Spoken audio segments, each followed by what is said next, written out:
Hello and welcome to this tutorial. In this video, I'm going to show you how to make explosive arrows in Minecraft.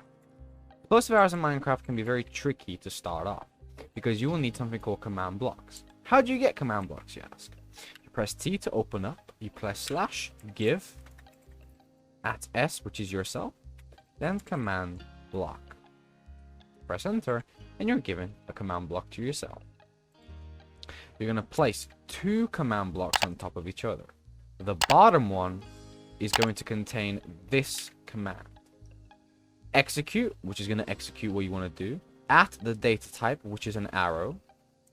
NBT is the data type which you want it to land on. So in ground, if I shoot an arrow to the ground at 1B, it's going to explode. And by exploding, it's going to summon the TNT. Okay, so I've done this already. You put it here. You want it to be on repeat, and you don't want it to be on redstone. So you want it to have always active. Press done. Then you're going to put a lever on top. To do that, shift and right click. The top is going to hold this command. You're going to kill the arrow after it's hit the ground, because you don't want it to continuously hold TNT. Because if I do it, it's going to kill the arrow.